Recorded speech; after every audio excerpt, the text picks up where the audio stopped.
So Phil, thank you very much for taking the time to speak to us this afternoon. Of course, 2025, you've had an extra month, 6 weeks to prepare for the tournament. How have you spent that additional time?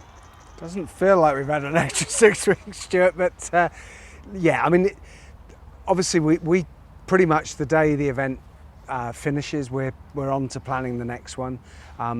This one, there was a bit of a debate around the format, so that delayed some of the planning process a while. So I guess a lot of the time in truth was taken up with just getting the format right for this year, making sure the club members were happy with the format, and then we were able to go out to the corporates and to the general public in terms of getting ticket sales and sponsorship. Now, one change this year is guest sides are coming in a little bit earlier, with 8 of the Scottish sides bypassing the initial round of the competition. But talking about the guest sides, how have you gone about selecting the sides that have appeared this year at Melrose? Yeah, the guest sides is always it's a real mixture of teams that really want to come and teams that we really want to come, and you're trying to balance people that are pushing very hard for an invitation who perhaps you don't think are a great fit versus teams that you really want to come, but actually they struggle to raise the finance or the sponsorship to be here. So this year I think we've ended up with a really nice balance. I'm delighted with the 6 invitation teams that are coming. I think they're recognising that perhaps that they can't go over the top with the standard. At the same time, the standard does need to be of a good quality. I don't think anybody wants to see the winner of the Melrose Sevens not playing a really high standard of Sevens rugby. This is the home of the game, and it needs to kind of keep its position as the custodian of that. So you brought over a side from New Zealand, and they're very excited about this opportunity. Tenuatu from Hamilton in the Waikato, New Zealand. It's absolutely fabulous for them to be here. Really, really pleased. They've got a strong link with Melrose. We've got a number of players over the years that have been there to play. We've got players from there that have been to Melrose to play. These guys have been fundraising for 18 months to come here, and that's often what it takes with these old club sides. They take a long time to raise the money to be able to be here, but they were training with the Melrose boys last night, and they're a most delightful bunch of lads. And I'd say some of the old guard are from Melrose, and there's a few marriages, and there's all sorts going on. So it's lovely to have them here. And actually, Sir Gordon Titchens arrived last night, and he was giving them a few tips and help. So it's just lovely to see a team from the other side of the world over here and really appreciate what we have here at Melrose. Now, of course, for the last few years, it's been more than a single day at Melrose. There's been some constituent parts either side of the main day of competition on the Saturday. Have you found in recent times you've been spending sort of more time focusing on some of the additional events than you have spending time on organising the main day itself?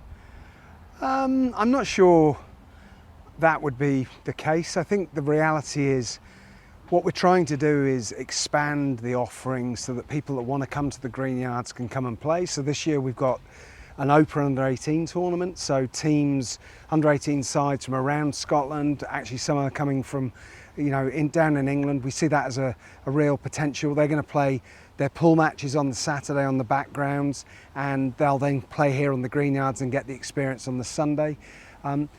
Saturday's still the primary focus, but this tournament was set up to raise funds for this rugby club, and here we are nearly 150 years later, and it's still raising funds for the rugby club, and we're having to evolve to ensure that we're relevant in modern rugby. And part of that evolution then, is there a consideration that you could perhaps introduce a semi-professional tournament in addition to what takes place on the Saturday, and perhaps have that on the Sunday, or take a portion of time on the Sunday for a short and maybe higher level competition? Look, I mean, I've been pretty public about it in the past. I think that is the way to go. We had that debate as a club, and we chose not to make that change this year. We could well make that change next year. I think from my side, the likelihood is that would be played on the Friday night rather than on the Sunday. With where we've ended up, there's a lot of events in the Borders on that bank holiday weekend, the second one in May.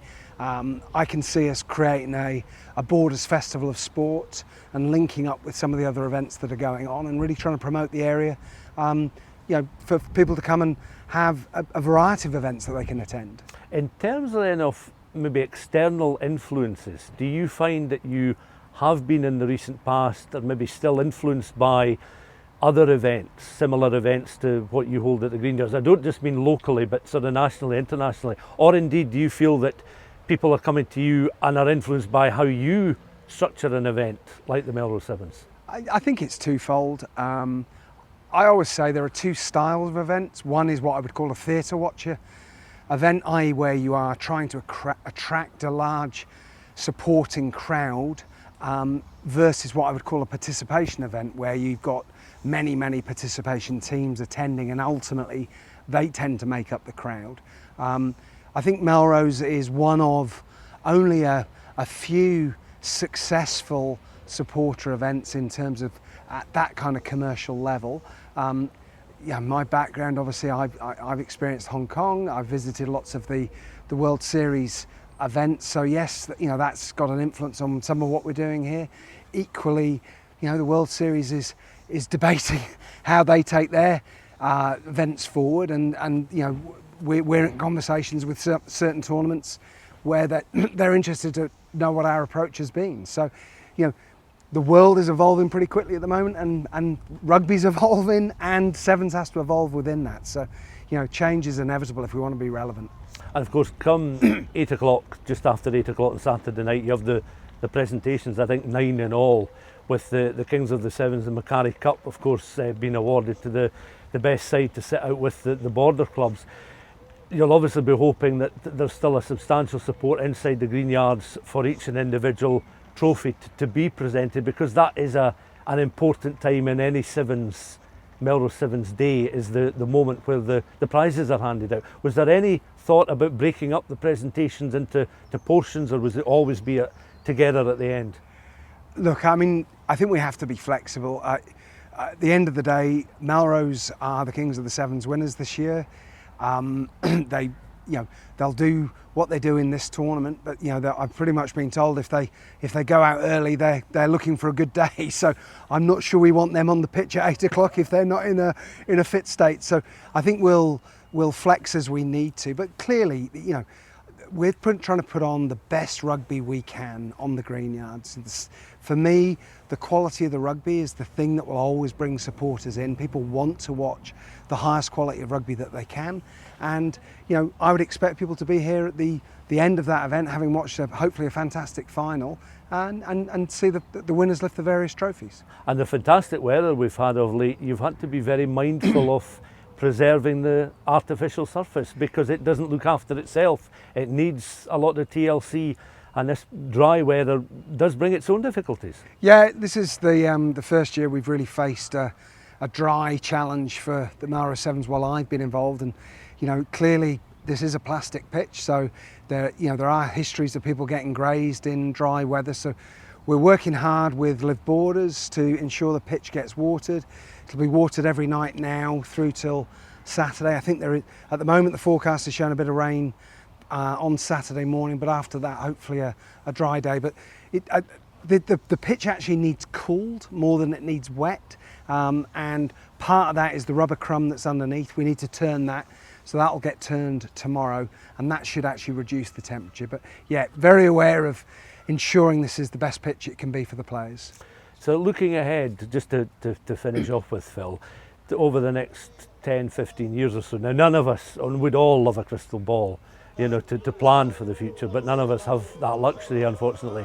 But do you still see the Melrose Sevens very much intrinsically linked with the Kings of the Sevens tournament, or do you ever see it perhaps being detached in a standalone tournament, with the Kings existing with the other border sides and maybe an Edinburgh leg added in, and the Melrose tournament does return to a sort of standalone tournament pre the Kings era? From my side, it's a really important part of our day is to have our fellow borders teams playing. I know there's lots of chat as to how some of the other tournaments on the Kings gets energised. I do worry that the players play too much rugby. I watched Melrose train last night, and to be frank, there were 3 quite seriously injured boys out of a squad of 15, and that's we don't want players playing too much. We want them coming to this tournament in a good shape. So, I think in an ideal world, absolutely, Melrose remains an integral part of the Kings and the other tournament. And their teams continue to come here. Whether we end up splitting the semi-pro teams, having 2 tournaments, I think all of that stuff is up for debate. And, we have to evolve to ensure that the quality of product on offer to the fans, is as good as we can make it. Well, Melrose certainly very much enjoyed their part as a member of the Kings of the Sevens, given it's 10 titles now, the first team to reach double figures. So it's certainly been a prize that Melrose have enjoyed collecting over a number of years. Yeah, I think if I suggested that Melrose weren't part of the Kings of the Sevens, I would definitely be run out of town. So I know that suggestion is not coming from me.